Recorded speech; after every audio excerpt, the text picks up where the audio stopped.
Welcome back to Grow Your Impact, Income, and Influence. Today, we are going to be focusing on impact. This is the #1 show for reaching millions of people and changing the world, and impacting them is definitely one of them. Today, I am with a women's coach who helps women develop their identity beyond the struggles that they've had. Elizabeth, welcome to the show. How are you doing? Hey, I'm doing great. I'm so excited to be here. Thanks. So talk to me a little bit. I know like right now you work with the women that you coach and you help them develop their lives beyond the past identities, the problems, the challenges that they've overcome. But you didn't always do this. You didn't start off here. Where did things start for you?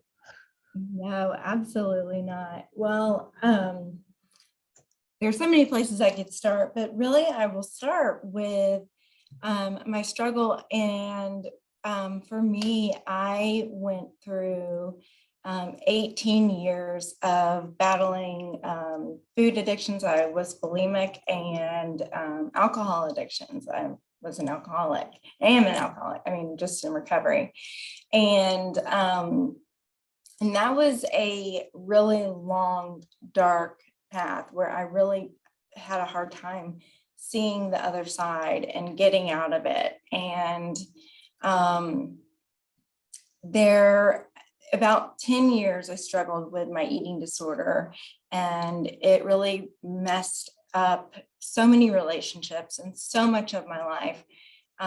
It wasn't like just something I dabbled in. It was like all in, and it was messy, and it got pretty bad. But then when I was 27, I had my first white light moment, really spiritual awakening, if you will. I was in my car and I didn't know if I was pregnant or not. Like the stick said I was pregnant. The doctor was saying that there was no heartbeat. And so I was really in this really uncomfortable place. Well, as soon as I thought I was pregnant, the desire to drink alcohol left my body, and my body started to feel like it didn't necessarily belong to me, like it had a greater purpose. And but I had this period of time where I didn't know if I was pregnant or not, and unfortunately, at the time, the way that I kind of relieved stress was to binge and purge. So I went and got a bunch of binge food. I had it beside me, and I had started to eat it. And then all of a sudden, this white light literally like came into my car. I was in school for aesthetics, and I had scrubs on.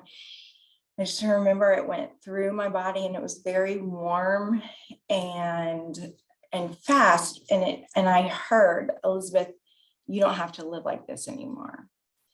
And I got really, really peaceful, and I felt this obsession that had been there ruling my life really for 10 years leave my body. And it was the craziest thing I've ever experienced. But I ended up throwing away all the binge food, keeping down what I had and consumed, and which was a miracle. And that obsession was gone. And I had cried and prayed and, and just asked, please, like, take this, like, why am I like this? And I would ask that, why me, why? And it, at the time, like, it really didn't matter why me. Today, I know the answer is so that I could help to change so many other lives. But my struggle with alcohol was messy, and I would have periods of sobriety and periods of just being a hot mess, really. And then finally, the thing about alcohol is it really takes you down. Like, it really demoralizes your character if you're an alcoholic. And the way that I drank, I didn't drink like normal people, whatever normal is. But when everybody else would go home and go to bed, I would go home and keep drinking. And so it got to the point where I literally like lost everything. And that was a really terrifying, and I sold my minivan and my kids went to my ex-husband, and I ended up getting divorce papers, and putting myself through rehab, and waking up every day was such a struggle because I felt like I had done this. I had gotten myself there. I was away from my children and I didn't know how I could even breathe. I kept waking up every day, right? And so I would just lay there at night with myself and God and just say the serenity prayer over and over and just be like, okay, what is in the past is in the past. What can I control? Myself? Can't control any other nouns, no other people, places, things, or ideas. And what can I, and the wisdom to know the difference. Like, don't get stuck in my past, just keep moving forward. And the days kept occurring. And I kept learning, and I was really open. I became very open to the change. And when there, of course, was a lot of times that I didn't want to be there. I just wanted to be with my kids, and it was really hard, but I would just pray that I wanted to want to be there. And I am a very spiritual person today, and I really believe that ask and it is given. And it might not be given to you in your time or in the way that you imagine that it's going to look, but it will be given to you. And so time just kept going by, and I kept getting healthier and healthier and healthier. And it became easy to leave the substances behind. And in doing that, I became very involved in changing my life through 12-step programs, which I'm so grateful for today. And then after that period of getting sober and learning to live sober, I kind of hit this point where it was like, okay, but what's next? Like, what else is out there? I didn't just get sober to live in a 12-step, just, only do that, just to live sober. Like, life is huge. There is so much abundance. There is so much beauty to life. Like, what else is there? And so I am really big on mentors, and I'd had so many mentors. And that was when I started to,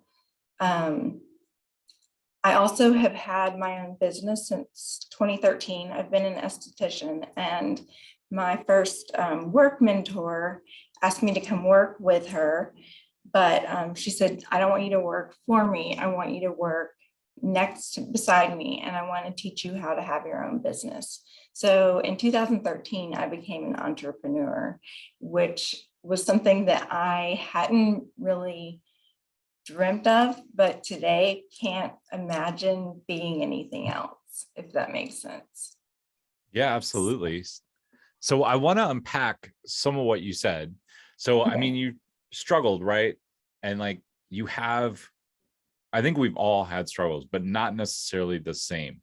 You're like, you were in a pretty dark place, but one, you had an outside event trigger that your entire life could be different, right? But from that moment, you still had to take responsibility. You had to put the food down, you had to put the alcohol down, you had to go day by day. I think I worked on a crisis hotline way back in college. And one of the things that we saw a lot was people would relapse because they got bored in recovery.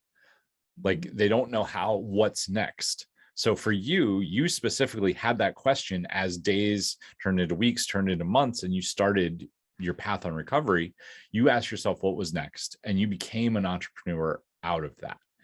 You started your own business, and now you help other women do the same thing. So it's not about just getting them over what their challenge is or their addiction is, but it's what comes next. How do you build a new identity? Am I understanding that correctly? Yeah, that's 100% correct. Because that, I mean, that's what it was. It was like, what else is out there? Like, and when I was in such dark places, I never thought about a 5-year plan. Like, are you kidding me? I was just trying to make it through the day. And then getting sober, I was just trying to make it through the day. But I started working with a life coach, and she dared me to dream and asked what my biggest dreams were. And it felt like for the first time I was allowed to play and dream and imagine. And it was like these gates were opened in my mind that I had just sealed shut. And I realized that so many of my dreams that I'd had as a child were still my dreams. They just were going to look different than I imagined, but they were still my dreams. Hey, thanks for taking a moment to check out this episode of Grow Your Impact, Income, and Influence, the #1 show helping you reach millions. Have you ever thought about building your own webinar or using public speaking to reach your ideal audience? Well, if you'd like my help with it, over the last several years, I have built more than 40 live events for clients just like you. In the last 18 months, I've helped 32 entrepreneurs build their webinar with over $5 million in cumulative sales. If you'd like to see how I can work with you, or if you'd be interested in having me speak at your event or be on your podcast, go to steven.coffee, that's steven.coffee, to book a short call with me and see how we can work together. All right, let's jump back to the episode. So that is really one of the places that I start working with my clients, because everybody has dreams and they're unique and customized and personal to every single person, you know. And that's the beauty of really getting to know people. And one of the principles of my working with people is that if you work with me, you will feel seen and loved and heard. I don't work in huge, massive groups where it's just pages of Zoom, you know, where you feel like you're just like a number, yeah. right? I personally get to know and really support and trust and push and love on every single client as the individual that they are, because I think that's really important. That is important, especially when you're helping them live their dreams. So I want to dive into that piece a little bit, because I think so many people would say, well, I have dreams, or I had dreams, but they're not realistic, or I haven't got there by now. Why should I believe in them? So what are some of the things, first off, that you see a lot of these women struggling with? And what are some of the tools that you give them to help them dream again and to move forward with them? So the first thing that you really have to believe.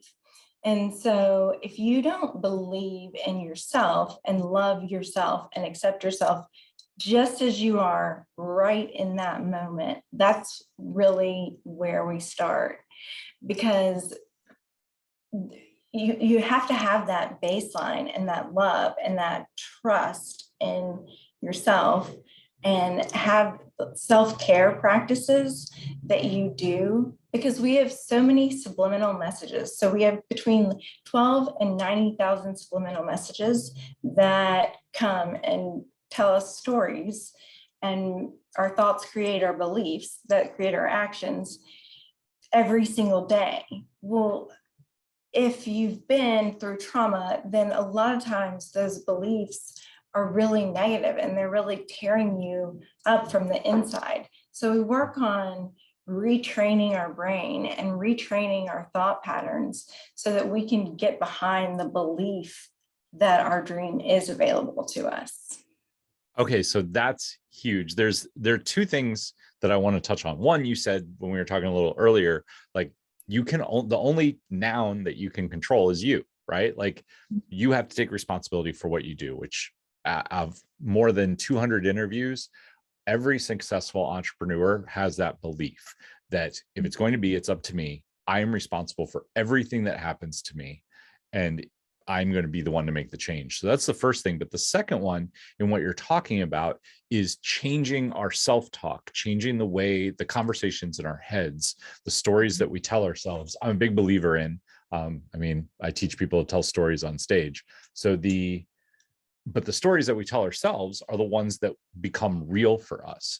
So how do you help somebody? What are the tools that you use? Like, I want to get into the nitty gritty tactics. Like, what's something that you have a client do to reprogram? Because I think so many people can resonate. Like, I can tell you this morning, right? I was running behind. I got out of bed on time, but for some reason my workout took 10 minutes longer. And the first thing was like, man, fuck, I'm behind. And I was like, no, it's fine. Everything happens for a reason. It's going to be just fine. I'm going to make it to work on time. It's not a big deal. Like, just roll with it. Right. And then the story that I tell myself anytime something like that happens is, whatever this is, I will find a way to turn this into a positive. That's like the one line story. Go ahead. There is always a solution.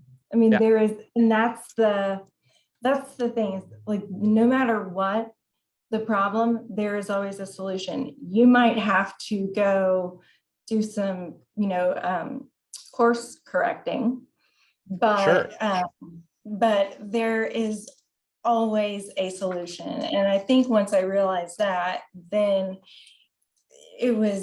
everything just became easier, because there really is always a solution. But the first thing is you have to recognize that you're telling yourself these stories. You have to catch them, because they're subliminal most of the time. And so we don't even realize that we're aware of them. But they come out of us in the words that we say, because what you think ultimately is what you are. And as hard as people try, nobody can walk around pretending to be something that they're not, and really uphold that 24/7. And authenticity is really a huge deal for me. I'm completely transparent. I don't have secrets. I am who I am all the time. So, so I do a lot of journaling, but we also do work, because journaling isn't for everybody. So in writing things out, I have people start with gratitude lists, because when you come from a place of gratitude, you're coming from a place of abundance. And literally, there were times when I was stripped of everything, but I had a roof over my head, I had a cup of coffee in front of me, I had, a bed to sleep in. And so that was my gratitude list. And also just being grateful for things, even the things that seem unfair, or, like, I had to become really grateful that my ex-husband was such a great father and that loved the children so much. And that was a hard thing. But when I did that, my whole being around the situation was really softened to a place of love, because you can really only grow and manifest when you're in a place of abundance. So we start with gratitude lists, which the key with gratitude is to switch it up, because if you are doing gratitude on a regular basis and you always have the same few things, they lose their magic. They lose the power to really raise your frequency and to raise up, to make you that joyful, happy person that is full of gratitude. So you got to switch it up. Then I go to affirmations, and I have so many affirmations that I give my clients. And for clients that have a hard time accepting compliments, what I will do is have them take a compliment that they've been given and use that as their affirmation.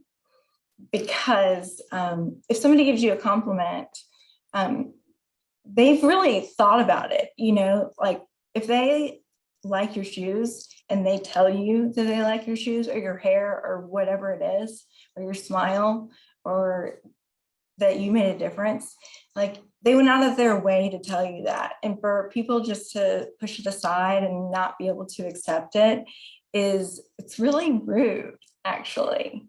And so teaching people how to accept compliments and take them and own them as their truth is part of that, changing the way that you're thinking. And then I go to your future gratitudes. So this is a morning ritual. So we start with creating rituals and embodying the person that you want to become. Okay. And so the future gratitudes are manifestations, or that's where your dreams go. So you pick a couple things that you want to work on first. We do a list of everything, like all of your desires, all of your dreams, everything that you want. And so you pick on what you want to work on first and write it in the form of future gratitude. Like, I am so grateful that I make 10K months every month. I am so grateful that I have such a huge impact on women and am helping them shift their lives. Like, those were things that I would write when I was getting into coaching. And I like them to keep it in a notebook, because it's amazing when you do the work, how quickly your future gratitudes become your gratitude list. So that's awesome. You can measure your progress. So you can see, because sometimes with life coaching, it's sort of hard to measure your progress, because just like when you're watching a baby grow, a child grow, like if you're there every day, you don't see the change. And so if you're with you every day, you don't see the change. But if you have something written in front of you, you can flip back and you emotionally can feel what you were feeling at that point. And you think, oh my gosh, look how far I've come. So when you're doing all these things, you're rewriting your story. Right. Another thing that I have clients do, that I do myself, and I would never ask a client to do something that I haven't done or wouldn't do myself or am not doing. Yeah, go ahead. Another thing that works really is mirror work. So getting really close to a mirror where you can actually feel your own energy and looking at yourself, like connecting to yourself and showing yourself love. Start with things like, I love you, and whatever this person, your highest self, embodies, you start saying these things. Like, I complete projects that I start. I am, or I'm just trying to think, like, I belong here. You're talking about things to rewrite your story.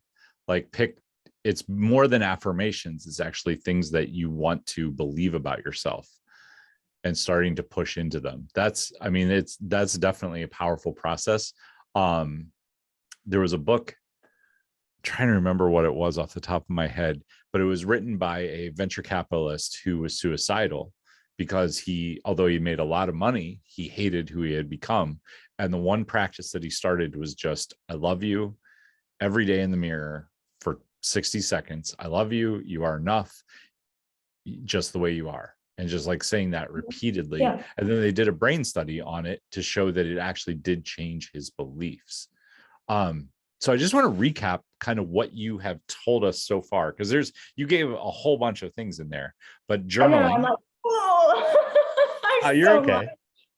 There's a ton, right? But I mean, the things that you've given us, having a gratitude practice and a future gratitude practice, I can speak to myself, like the difference between like a vision board where you see something, right? This was my experience early on with vision boards. I would put stuff up, and then I don't have patience, so like I want things to start happening, and then they wouldn't happen. I would become frustrated.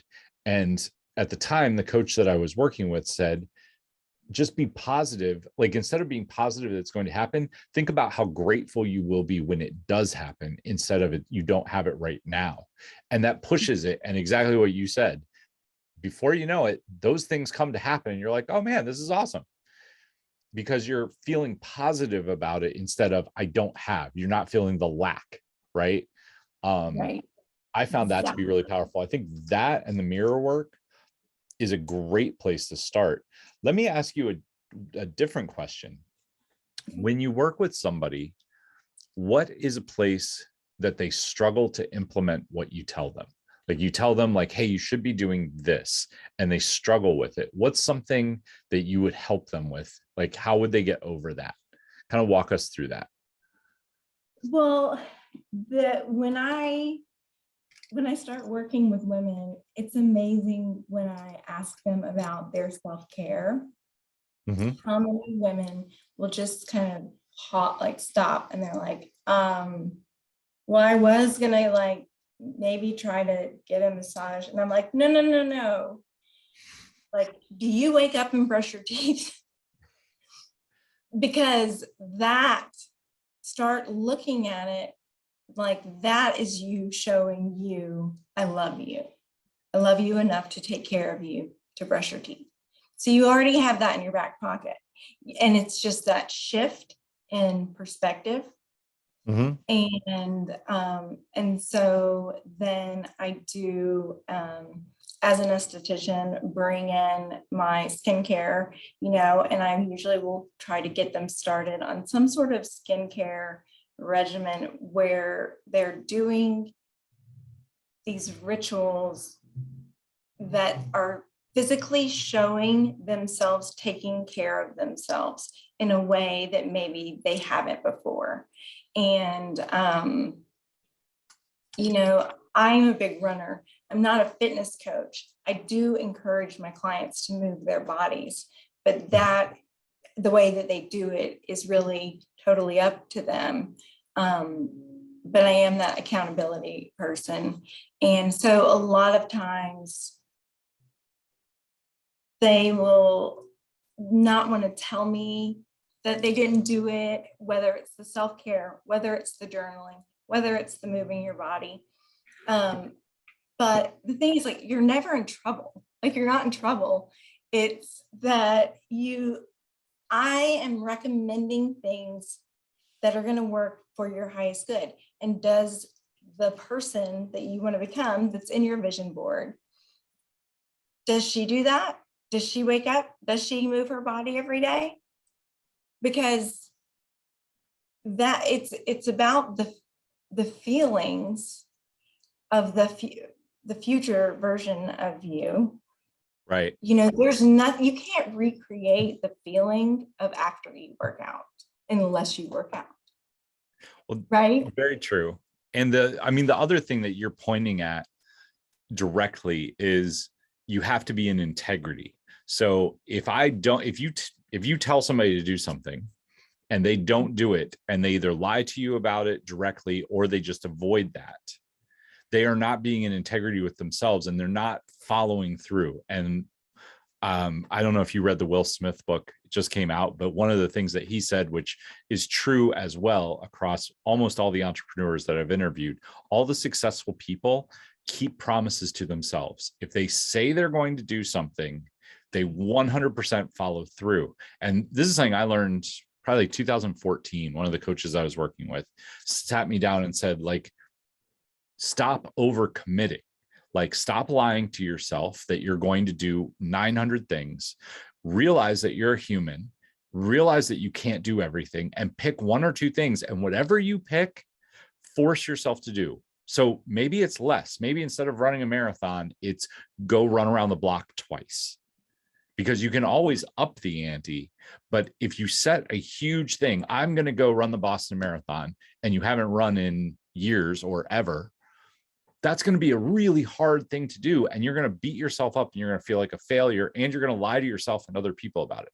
But if you pick something that's small, it's easy to go, oh, forget it, I won't do it at all. Right, exactly. And then do you trust yourself?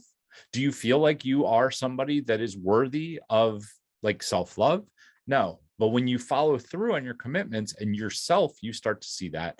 Other people start to see that. And then your commitments can get a little bit bigger. And then you're going to actually build the muscle of follow through, which is really, really powerful. We kind of went off on a tangent a little bit, but yeah, but I love that so much, because that is so huge. It is keeping the promises that you make to yourself. So you build that trust within yourself. Absolutely. So Elizabeth, we've covered a huge, wide-ranging amount of topics. If people want to learn more about you, or if they want to find you online, where should they go? So I have a website that is www.pureloveandbeauty.com. Then I'm on Instagram, and my handle there is at run.love.restore. And I also have a Facebook group called the Inspired and the Inspired and Abundant Feminine Collective. Nice. Well, we will link all of those in the show notes. So if you want to check Elizabeth out, make sure to go look her up, whether it's on Instagram, whether it's joining her Facebook group, or going to her website. Elizabeth, I just want to say thank you so much for coming on and sharing bits and pieces about your journey and how women can learn to love themselves. Absolutely. This was awesome. Thank you so much for having me. No problem. It's my pleasure. To everyone else out there, until next time, take action, change lives, and make money. We'll see you soon.